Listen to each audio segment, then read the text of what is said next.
Reading frustrated Manchester United until the 39th minute. Kirsty Hansen putting them 1-0 up in the first half. Then should Reading have had a goal? This one looked like it was over the line, but not given. Check just 3 minutes and 47 seconds later, and Una Badir made it 2-0 to Manchester United. Let's get some reaction in just a moment. If we take the tail of the tape from this one, and you can see of those 3 shots on target, 2 of them counting for Manchester United, but not a shot on target for Kelly Chambers, Reading. We'll hear from both managers later. First though, Lindsay's got the player of the match.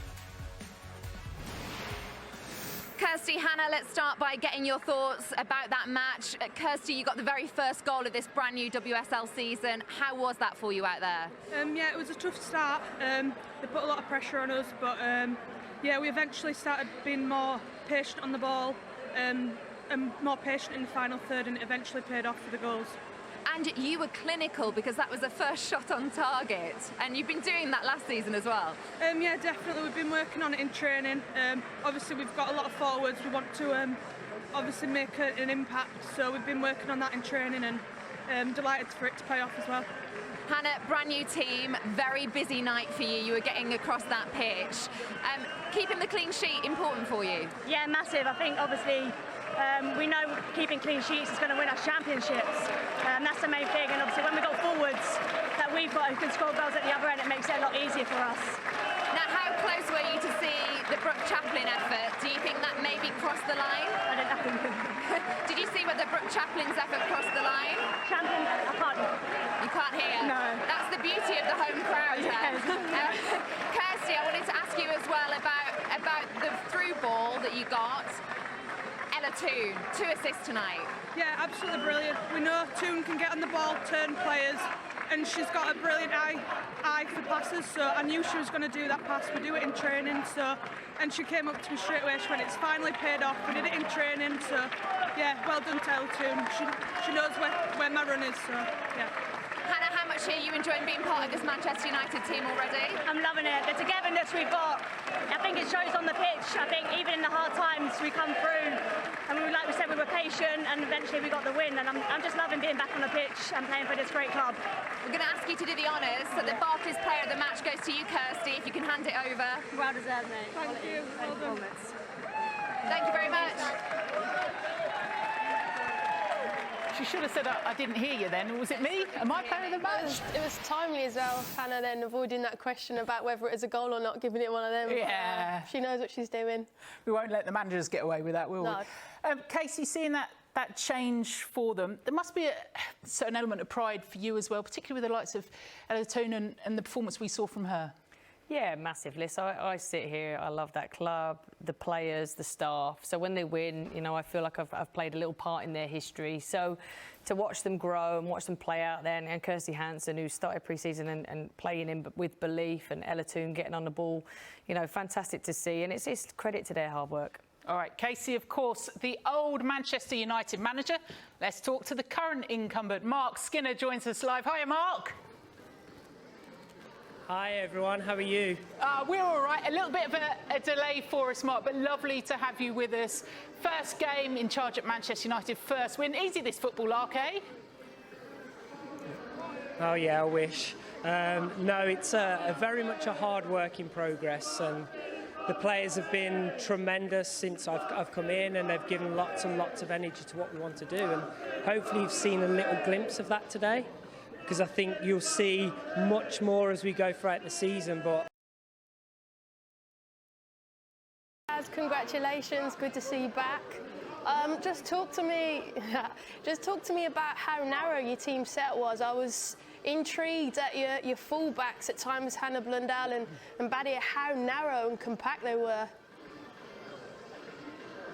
I think, Kaz, when you look at the opponent, we identify where their spaces they're going to leave, and obviously with a 4-4-2 press, the spaces were probably going to be behind their midfielders and in front of their defenders. So in order to help us get into those spaces, we had to be connected behind, which draws then the opponent out, which creates the connected lines. So I think what we've been trying to build on is the connections off the field, but also continue them on the field. And what you get by having shorter passing lanes is much easier, short, quick, decisive passing, and that was the reason we chose that tonight. Thanks for that. And just lastly, you know, I'm a big fan of number 10s, but she played in a slight false 9 tonight, but she got 2 assists, Ella Toone. How happy were you with her performance tonight? Unbelievably, like, she has this wonderful ability to turn, not unlike a Kaz Carney, in those pockets and find spaces playing forward. So we knew that we could hurt Reading between those lines and put their defenders in indecisive moments themselves. So with her ability, her vision, her just a sharpness between the lines, it was a no-brainer for us to put her in there tonight and just use her slightly differently. You know, I want to be able to tactically evolve from Birmingham, from Orlando, and the players have taken that on board, and that's why we chose that system tonight. Mark, we're going to let you go, but any words, fighting talk you want to give to Emile Heskey, who's in here? You got Leicester up next. Come on, Emile. It's going to be a ding dong. We're gonna scrap it out. But no, we look forward to playing Leicester. They're going to be an excellent team, and I know Emile and the staff are doing a wonderful job too. So it'll be a real tough game. But you know, we have to now shift our focus solely onto them. So I look forward to seeing you next week, Emile. Cheers. That's all he'll give you. Cool as ever. Mark, thanks for coming on. Have a good night. Thank you all. Good to speak to you.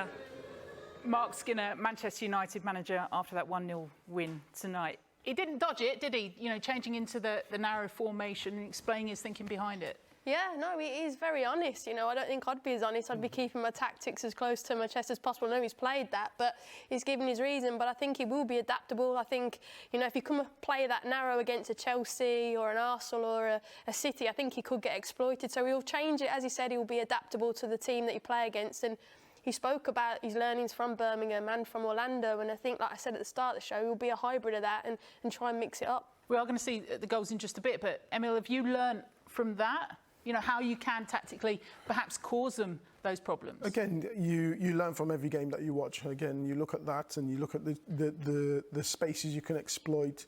I think with a bit of pace, no defender likes to turn and chase the other way. So with a bit of pace, you can actually then start exploiting them. They can drop off and then you get more space when your number 10 rolls. And so there's all different ways of doing it. Still smiling. Hansen then opened the scoring for Manchester United. We've been saying in the build-up to this, just need one of those little passes to come off. Yeah, absolutely. And listen, she does fantastic here. The important part is winning the first and second balls. They're really important against Reading. They win you games as well. So that little play around the corner. Ella Toone just standing still when the back four drops off. And listen, this is a great finish with the outside of her foot, because the goalkeeper will think, well, she's taking it on her left, I'll go down to my right. And she doesn't. She finishes it the opposite side. But just standing still sometimes as that back four drops off creates that space for her. And then the centre-back comes out. There's the space behind. And Kirsty Hansen is fast. Yeah, and I think for a striker, these sort of passes, as long as you make your runs into the space, when you've got a player like Ella Toone, being able to actually play the pass, because one thing actually you making a run, but knowing that you're going to actually get the ball as well.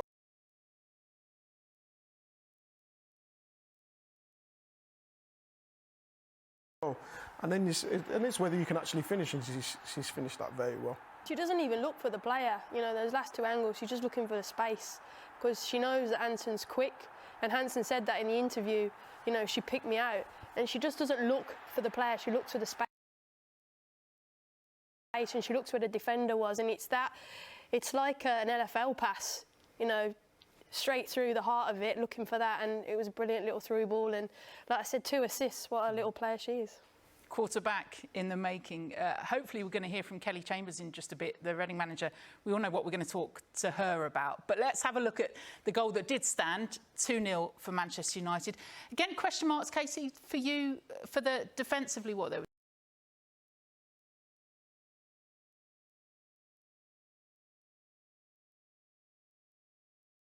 doing. Yeah, I thought Reading were really susceptible at the back today. It's a great pass. You know, questionable is Leah onside, but you still got to defend this phase.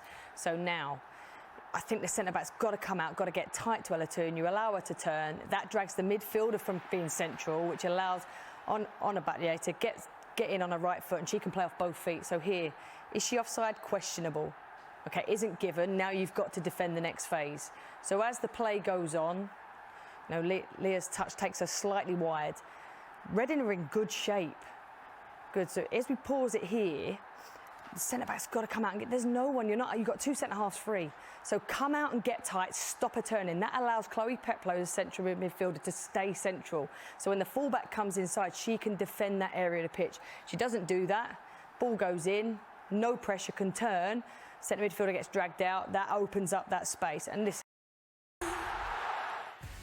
First game of the WSL, defeat for Reading and Kelly Chambers' side, going down 2-0 at Manchester United. Delighted to say that Kelly joins us live now, fresh from that huddle. Kelly, just seeing you with the team at the end, we saw just how together you all are. What words did you have to say for them at the end? We just got to stick at it. I think that for us, we got to find where we need to balance our emotions when we're under the cosh, and we have to continue to play the way that we want to play. And I think that we lost that focus, especially in the first half. And we just got to keep building on that and work out ways to do that. But I feel that there was two defining moments, obviously the goals, and I felt that they were our own undoing tonight. The goals and the goal that would have been, I believe we've handily got a monitor in there so you can see the ghost goal. So this was at 1-0. If you have a look at this for us, Kelly, this was at 1-0. Manchester United 1 up. And we all thought in the studio that this was a perfectly good goal and over the line. You're seeing that in real time. You saw it in real time for the first time. What was your reaction straight after this? I thought it was in, but obviously I'm looking at a different angle. That noise says it all. That makes it harder. I say, Kelly, don't watch the replay, because to us it appears like it's crossed the line. So how defining is that? If that had gone in, you know, would that have changed the game in your opinion? Yeah, definitely. I think it would have. Like, we then built a bit of momentum from that moment, and I think we were back in control of the game. And I think if that had stood, I think then the game is completely different for the rest of it. And it's just disappointing that we haven't got that goal on the board. From that moment, Kelly, I think it was 3 minutes and 47 seconds then, and you went 2-0 down. So that must be frustrating in itself. But just on the defending, was you happy with how the team defended tonight? No, there was patches that I didn't think that our two forwards released enough in midfield. I think the times that we did, we pinched the ball really well. We just didn't do that enough tonight. But I think my back four, I thought defended really, really well. I thought Gemma Evans was outstanding. I don't think much got past her tonight. So look, they're a new back line, so that's great to see. And we just need to make sure that we keep building on that.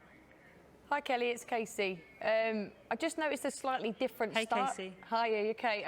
I noticed the first half really trying to dominate possession, you know, less direct, trying to play through. And I thought, obviously, Brooke Chaplin was getting in pockets. Do you think that having a fit Natasha Dowie with the possession-based football really would have made a difference tonight?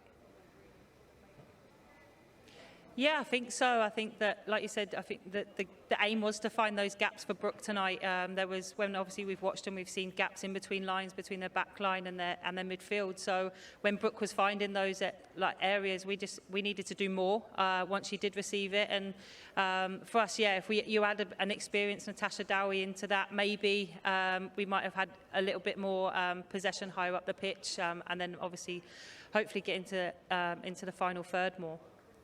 You've got Arsenal next weekend. What's the hope on getting Tash Dowie back? And yeah, exactly. But what's your hope on maybe getting a few of those players back? Yeah, I'm hoping that I should get all of them available for Arsenal.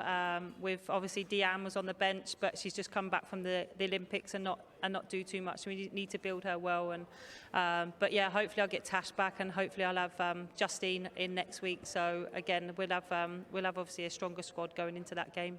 Yeah, you totally ruined it for us. We were all going to talk about Deanne Rose, just her electricity and what she'll bring this team. Already have you seen her lift this side? For those that don't know, she's come fresh back with that gold medal from Canada, which no doubt she's been showing off as well. I think it's more we've had to make her show it off. But yeah, like, again, just having someone like that come in and, again, the experience that she's had from the Olympics, even you look at the penalty that she scored under the pressure that she has. So she's been in pressured environments, and I think, but she's going to give us a completely different dynamic that I think that we've never had in this side before. And I think she'll be a very, very exciting player for the league. Kelly, sorry for showing you the goal that never was, or probably was, but wasn't given back again. Thank you for joining us live on Sky. Thanks, guys. Kelly Chambers, Reading boss, joining us. Let's talk about that ghost goal then. The FA is saying they play in a wide range of football venues, right from the National League to the Premier League. So at the moment, for consistency, Emil, they don't have goal line technology, and that's right, isn't it? You know. Yeah, look, I think when if we're all playing in the same sort of stadiums and you all got the ability to have that, then fair enough. But I think we spoke about it, and I think there's funds can be allocated to more important. Well, I wouldn't say more important, but other places right now. That is to making the referees even better, to giving them the opportunity, making them professional, giving the opportunity to actually be better, and then the next step is that. We know that the FA, the officials are now gone across the PGMOL, and that they are working on fitness, technical ability, and improving the officials in the game. You agree, as someone that managed in the WSL? Yeah, listen, we can't hide away from the fact it is an area that needs improving, but at the same time, it's a professional game with amateur officials who are coming off full-time jobs, coming there. And, you know, as a head coach, I had to realise that at times it's difficult for them. You know, and we watched that in real time, and we couldn't say straight away whether it was a goal or not. So it's a difficult task, and I do think it's, you know, bringing in Bibiana's a huge step. You know, the PGMOL taking over is a huge step, but until they're full-time, you know, I think there's still improvements that can be made. So more investment in other areas first. An opening game done and dusted, an opening weekend to come. Tonight with Manchester United, are you surprised at what you saw? Do you see more to come from them? Look, the clean sheet, win at home, he'll be ecstatic with that, start to find their rhythm. He hasn't been there that long, you know, changing the style. I think he'll be absolutely thrilled with that. And equally, I feel for Reading because, you know, they've last season they struggled with attacking sense. They brought in forwards that aren't quite fit, who aren't quite ready.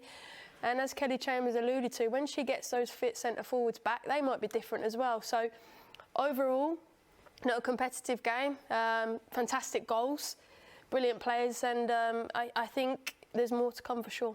And we've seen, Emil, haven't we, in previous seasons, it's so vital how tight this league is, the number of teams. You have to start straight away with that result if you want to be a contender at the top. In any league, you don't want to be detached. You want to try and stay in there. And there's games where you've got to be able to fight. These are not the games that you're going to be fighting against. These are the ones you're going to try and pick up a little bit at some points here and there. But the ones that are going to be in and around you, they're the ones that you got to try and win. I'm just teeing you up for the Villa game tomorrow. Yeah, we're going to. He still doesn't want to talk about it.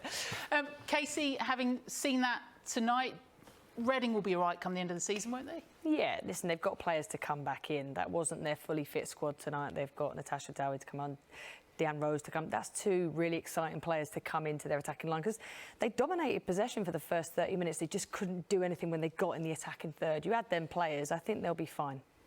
All right, Emil, good luck tomorrow. Thank you. I keep making him want to talk about it. I'll see you two. We're off to the Emirates on Sunday. Don't know if we're bringing the old touchscreen with us. I'll provide you with my iPad or something else. Here's what's coming up then over the next few days.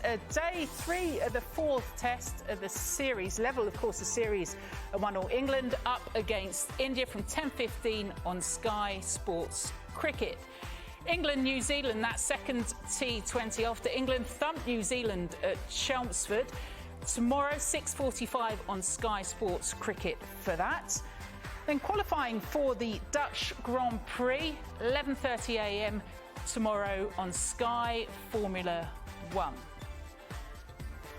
We're on air 11:30 on Sunday. It is a repeat of the first ever WSL fixture as Arsenal take on Chelsea, but the first ever one on Sky. With us, off and running is United, and it all belongs to Mark, which they're now off. Mark Skinner's team on their way.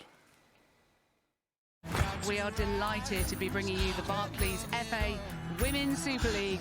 A special season awaits. Really positive play from Reading. What an opportunity for Leah Galton. Play through to Kirsty Hansen. Hansen! And it's the opening goal of the WSL season. Oh, how close was that? Baggio looking for a first goal.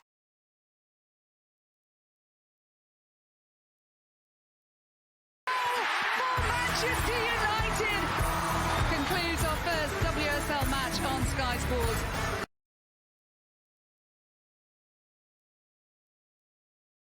And United are on their way.